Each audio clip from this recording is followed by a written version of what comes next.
I'm Dorothy Williams, but you can call me Da. Everyone does.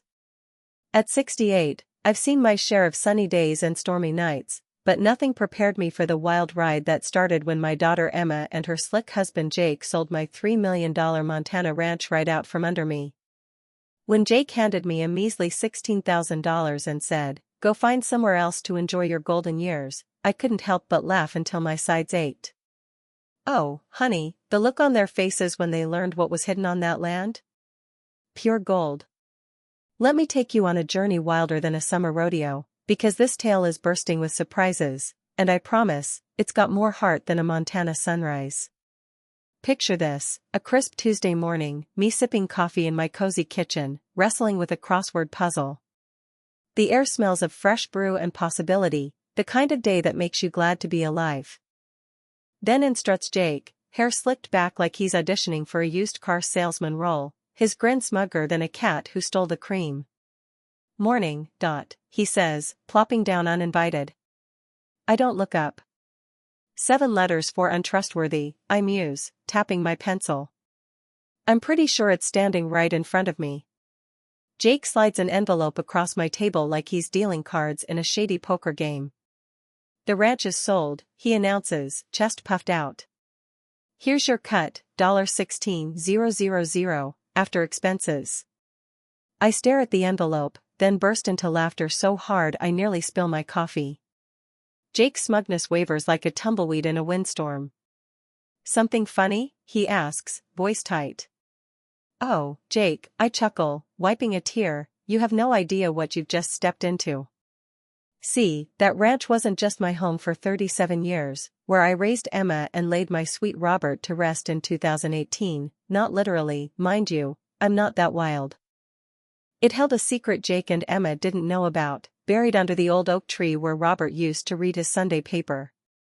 And honey, that secret was about to turn their little scheme upside down. Jake, thinking he's outsmarted me, says, "Emma and I decided it's time you moved to a nice retirement home, Dot. Somewhere with bingo and folks your age." I smile, the kind that makes rattlesnakes rethink their choices. "And how'd you manage that, Jake?" "Last I checked, my name's on the deed." He waves a hand. "Emma's got power of attorney. All legal."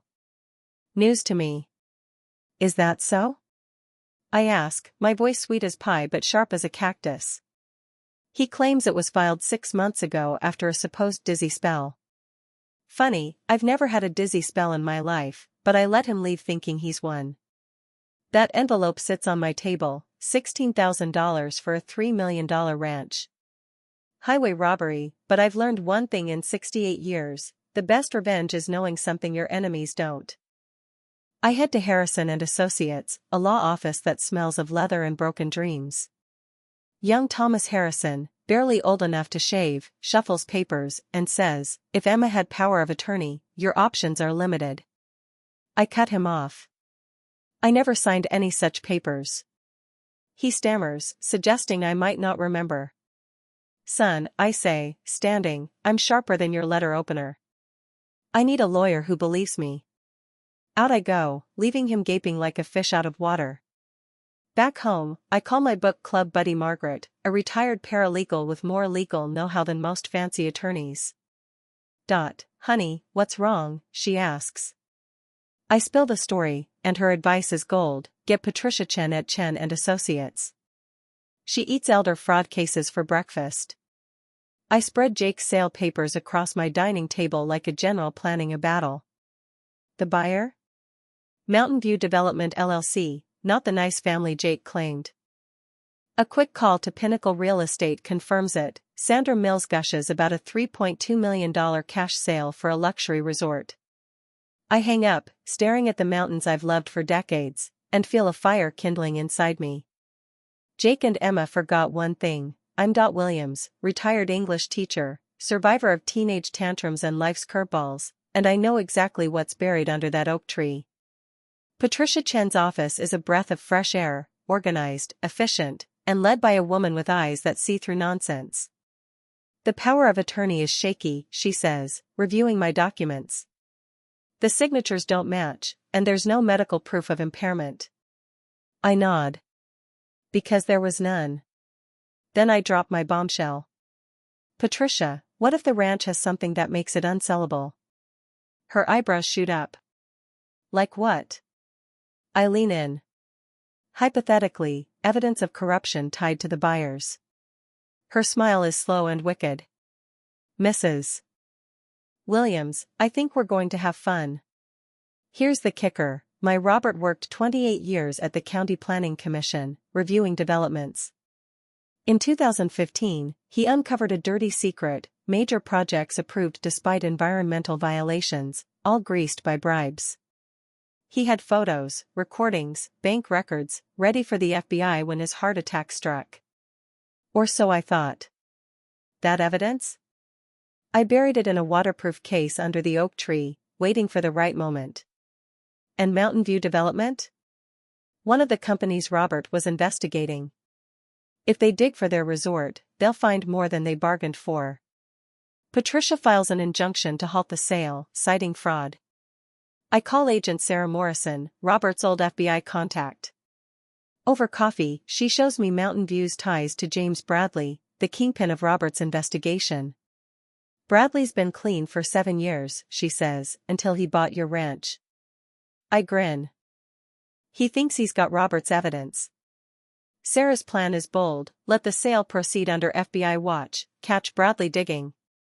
But first, I need to retrieve the evidence. I'm 68, not a ninja, I protest. Sarah laughs. You'll have Agent Mike Torres, covert ops and a former construction guy. He digs quietly. The next night, I'm back at the ranch, pretending to grab Robert's toolbox and fishing tackle, really a metal detector and surveying gear he used to mark the evidence. Emma's there, whining about her yoga class. Mom, why this junk? She asks as I load up. Sentimental value, I say, eyeing the oak tree. I pace 15 feet northeast to a boulder, where the evidence lies 3 feet down. Emma doesn't notice, too busy checking her Apple Watch. As I drive off, I spot a black SUV a quarter mile away. Bradley's people, I bet. At 2 a.m., I'm with Mike on a dark logging road, dressed like a senior spy. He's all business, moving like a shadow. We reach the oak, and his fancy metal detector beeps. Got it, he whispers, digging with precision. 10 minutes later, he unearths Robert's case. Headlights appear, Bradley's crew. We hide behind boulders as they set up heavy equipment, clearly hunting the same prize. Bradley was specific about this spot, one says. My heart races. Mike radios for extraction, and we slip away as Bradley's men dig fruitlessly. Back in the van, I clutch the case, grinning. High school taught me how to outsmart troublemakers, I tell Mike. He chuckles. You're one tough teacher. The evidence is a goldmine, photos, recordings, bank records proving millions in bribes. Sarah says it's enough to nail Bradley. Meanwhile, Jake and Emma file a frantic motion to rush the sale. I call Jake, who's lost his swagger. The buyers are asking about buried surprises, he stammers. I laugh. You should have asked that before forging my signature. Emma calls next, panicked. Mom, we can fix this. I hang up, telling Patricia, they're scared. Bradley's leaning on them. Then Bradley himself calls, wanting to meet.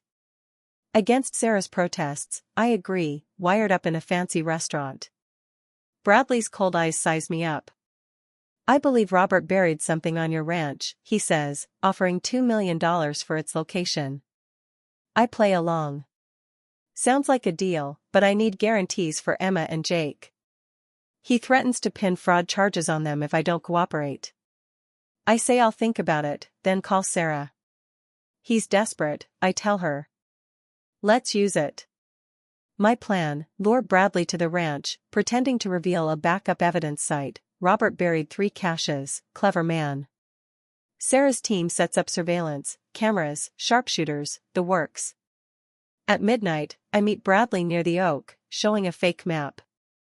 His men start digging as I say, hope you brought insurance, Mr. Bradley. The FBI swoops in, cuffing Bradley and his goons. You've been busy, Bradley sneers. 7 years of planning, I reply. He smirks. You think I'm the top? This isn't over. It wasn't. Jake's records reveal a bigger fish, Judge Harrison Wickham, orchestrating the corruption network for 15 years.